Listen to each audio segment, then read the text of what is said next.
Senator Robin Padilla is recognized. Maraming salamat po, Ginoong Pangulo, at sa ating pinunong mayorya. Assalamualaikum warahmatullahi wabarakatuh. Ginoong Tagapangulo, mga ginagalang kong kasamahan sa Senado, ako po ay tumitindig sa pulpitong ito ngayong hapon sa bisa ng personal at kolektibong pribilehyo. Sa mga nagdaang linggo at buwan, sunod-sunod pong sinubok ang ating bayan. Hindi pa man nakakabangon ang ilang lugar sa pagyanig ng lupa, nasundan na agad ng pagbagyo at pagbaha. Sa aking pagpunta kamay-kailan sa Cebu, nakita ko ang dalawang muka ng sakuna, ang bigwas ng lindol at hagupit ng bagyo. Magkasunod nilang winasak ang bayan. Mga pader na bumigay, mga bahay at mga establishmentong pinaghirapang itaguyod ng ilang taon ay gumuho. Mga sasakyan na nagkapatong-patong at mga komunidad na hanggang ngayon ay nababalot pa rin ng takot at pangamba. Sa mga ganitong panahon, lagi na lang nating naririnig na pinupuri ang pagiging resilient o matatag ng mga Pilipino. Halos nakatahina ang katangingang ito sa ating pagkatao. Pilipinong matatag, matibay ang loob, matiisin sa gitna ng sakuna. Palibasa ba ang mga Pilipino ay matatag? Dapat bang palagi na lamang siyang makaranas ng paghihirap at pagdurusa? O likas bang delikado talaga ang Pilipinas pagdating sa mga sakuna? O naging ganito na lang kadelikado dahil sa kapabayaan at pagsasamantala? Mahigit po 4 na milyong Pilipino sa 8 rehiyon ang sinalanta ng Bagyong Tino.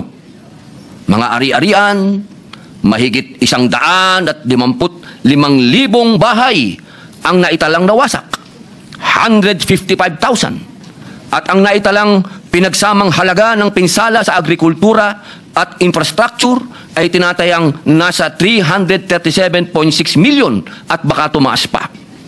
Ang isang hindi katanggap-tanggap at pumupukaw sa dibdib ng bawat Pilipino ay ang mahigit 200 ang naitalang nasawi, kinain ng putik na lagpas tao, at mahigit 100 ang nawawala, at mahigit 500 ang sugatan. Habang bumabangon pa lamang ang iba nating mga kababayan at mga institusyon sa nagdaang bagyo, dumating naman ang Bagyong Uwan na nanalanta sa mahigit 2 milyong Pilipino sa 15 rehiyon.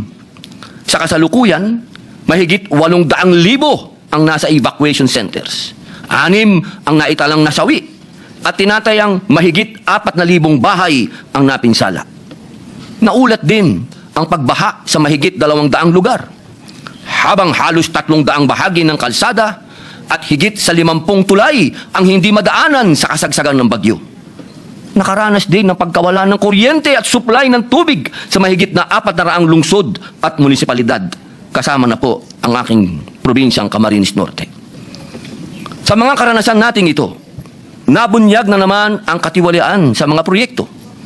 Mga maninipis at tinipid na poste ng gusali, mga seawall na madaling masira at bumigay, ang katagang flood control ghost projects pala ay hindi lamang ghost sa kadahilan ng hindi sila nakikita at nararamdaman, kundi dahil mumultuhin tayo ng mga ito sa tuwing magkakaroon ng kalamidad.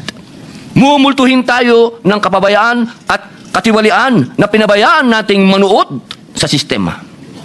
At kung may dapat tayong mapagtanto sa lahat ng ito, iisa lang ang katotohanan: hindi kalikasan ang may problema, sistemang bulok at palpak. Kung matatagman ng ating mga mamamayan, hindi po yun nangangahulugan na kailangan nating hayaang dumanas sila ng hirap sa bawat sakuna. Ang resilience na ginagayak ng bawat Pilipino bilang isang tatak ng karangalan ay naging tabing na din na nagkukubli sa kawalan ng pananagutan. Bilang mga mambabatas, tungkulin nating itaguyod sila. Ibsan ng bigat na kanilang dinadala, mas lalo pang palakasin ng kanilang loob at patatagin ng kanilang diwa. Our people deserve more from us. Hindi salita, hindi grandstanding, kundi sa gawa.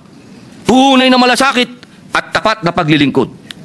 Kaya po noong Setyembre pa lamang, isinusulong ko na ang Senate Bill number 1299 o Mahiya Naman Kayo Act na naglalayong ganap na alisin ang ekwasyon, ang panghihimasok ng mga mambabatas sa pagtukoy, pagpopondo at pagpapatupad ng mga proyekto.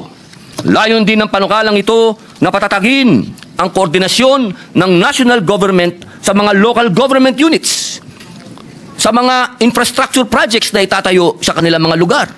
Kung ang isang proyektong pang-infrastructure ay itatayo sa isang probinsya, munisipyo, syudad o barangay, dapat ito ay alam ng mga local government officials doon. Hindi na pwedeng surprise na lang ang mga proyekto na ikagugulat ni governor, ni mayor o ni kapitan. Naalala ko pa noong 2024, matapos ang pananalasa ng Bagyong Christine, personal ko pong tinutukan ang pagbaha sa Camarines Sur dahil ako po'y Bicolano.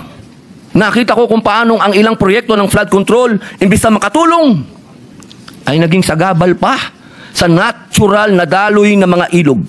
Isa itong malinaw na halimbawa kung paanong ang hindi konsultadong proyekto ay nagiging sanhi na mas matinding sakuna. Maaalala din na sa kasagsagan ng mga bagyo noong Hulyo nitong taon, nanawagan po si Manila Mayor Isko Moreno na ibigay sa mga LGU ang pamamahala sa mga pasilidad kontra baha. Dapat sa kanila magsimula ang proyekto.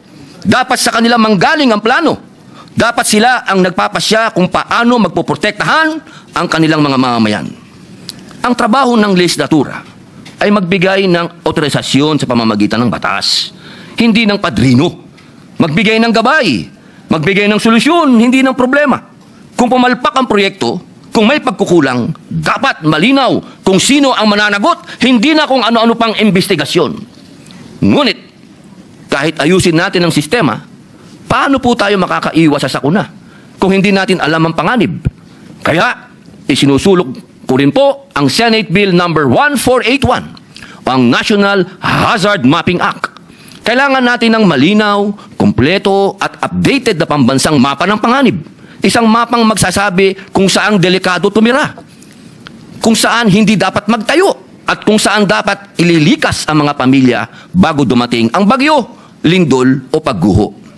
Ang mapang ito ay buuin sa pamamagitan po ng koordinasyon ng DNR, NAMRIA, DOST, Climate Change Commission, NDRRMC at DILG, at i-update tuwing 5 taon.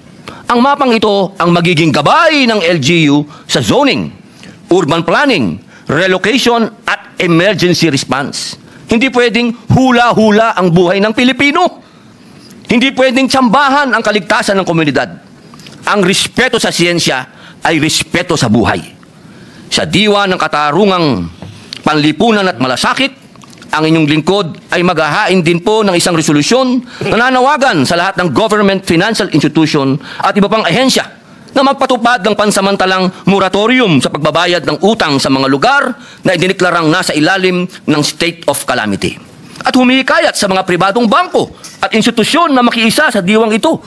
Sa ganitong sitwasyon na labis na silang sinubok ng panahon, huwag na natin pong dagdagan pa ang kanilang pagkalugmok.